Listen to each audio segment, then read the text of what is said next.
I'm not dead!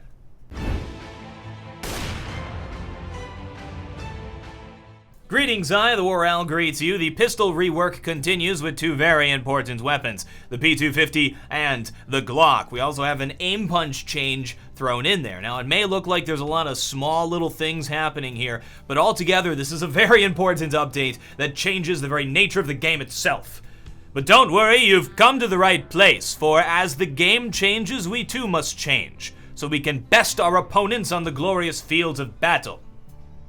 Oh, and they added a new case for some reason.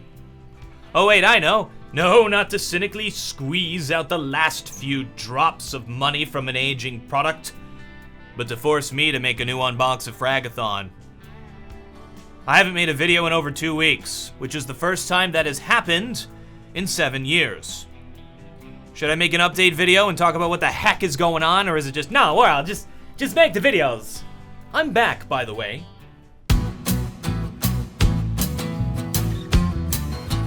The Glock is the single most common firearm in the game, not because it's useful in any regard, but because you spawn with one.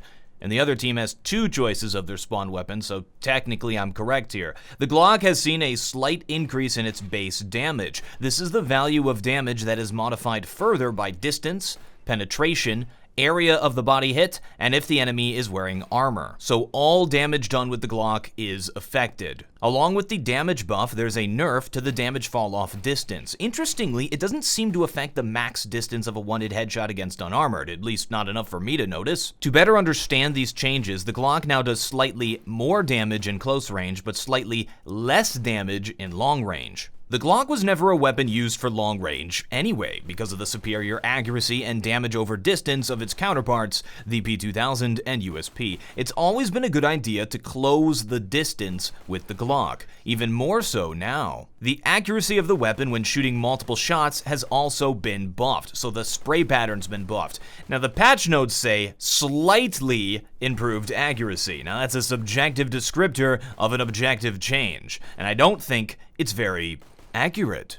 The accuracy improvements to the Glock are very noticeable. The first 3 shots when attempting a spray pattern are now actually controllable, where before you'd pretty much just strafe and tap and spray the thing when you change directions. I feel like the weapon is now far more versatile and also far more useful. You can tap shoot reliably a lot faster. Just like its big brother, the Tech 9, its movement accuracy has also been improved, which makes sense for a close-range offensive weapon. You're gonna be peaking with the Glock. However, I still believe the Tech 9 needs a nerf to its running one-shot potential and have a smoothing out of its spray pattern like the 5.7. We'll see if Valve revisits some of these changes once they've gone through each weapon one at a time. To get adjusted to the new Glock, I'd recommend learning how to tap it, getting a feel for how fast you can shoot it while still being able to shoot accurately. It makes a lot of sense on pistol rounds when players don't have helmets to go for those tappa-tappa headshots. Now, I think it's gonna be a lot easier.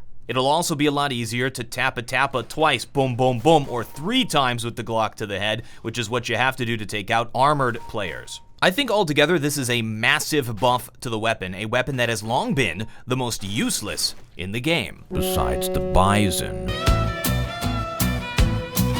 And we have a new contender for most useless weapon in the game, the P250, which has been changed in nearly every way that I suggested it be changed. The base damage has been increased, but the armor penetration has been decreased to the point where one taps against armored opponents are finally no longer possible. That's right, the P250 has been memed to death.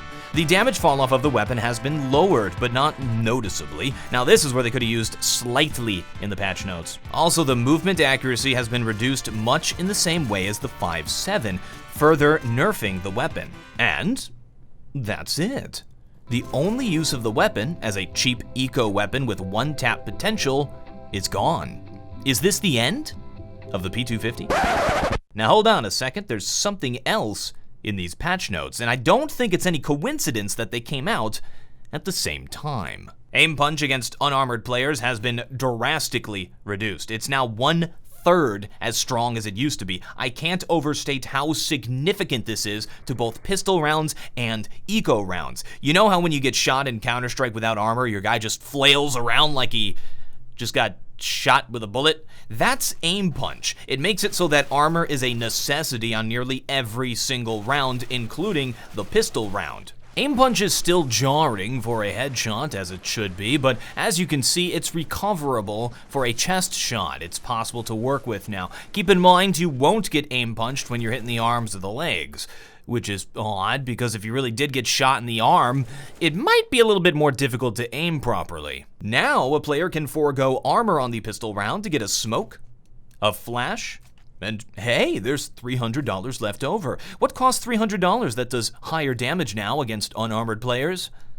The P250. I think the intention of the Aimpunch change being at the same time as the P250 Nerf is to give the P250 the dedicated role of a pistol rounds weapon. The P250 is now a one-hit headshot against unarmored at very long distances, giving it an advantage over the starting pistols in this regard. The higher damage makes it possible to go for body shots closer up, and the aim punch reduction makes it so that you don't 100% have to purchase armor on the first round. It's worth noting that the distance where the P250 is not a one-hit headshot against unarmored is too far away to reliably shoot the weapon anyway because of its poor accuracy. In my opinion, this is still a P250 Nerf, to the point where I don't think we'll be seeing it very often. What I would suggest is to give the P250 slightly better accuracy, at least to the point where it's actually usable. Overall, I think this was a good update, and I applaud the developers' efforts to continue to improve the game well into its life cycle. The aim punch change was long overdue. I don't like anything in competitive games that sort of take you out of control of your character or impede your ability to control your character. I like games that are super fluid, which is probably why I love Counter-Strike so much. So I'm talking about things like rooting or slowing your character down or throwing things on your screen so you can't see as good, or in this case, see as well. I corrected myself there. Calm down, grammar. So for example, in this case, something that messes up your aim to the point where it's really tough to recover from, I hate it. I'm glad it's been reduced to a reasonable level. I look forward to seeing what else is going to happen with these pistol changes, because they've surprised me in nearly every single update. Now, many people in the community who wanted the pistol change wanted it because they thought the eco rounds were too strong. So players who were just purchasing pistols, they felt like they could had a little bit of too much of an advantage, and they want to make it more economy based. This aim punch change sure is not going to help that case. I honestly don't care though. I welcome this change. I like it. Counter-Strike to me is a game where no matter how far behind you are, no matter what disadvantage you have in terms of the economy, in terms of player numbers or anything like that, with the correct application of skill and cunning, you can come back and win. Thank you folks very much for watching. It's great to be back. I am TheWarOwl, and I still have no closer.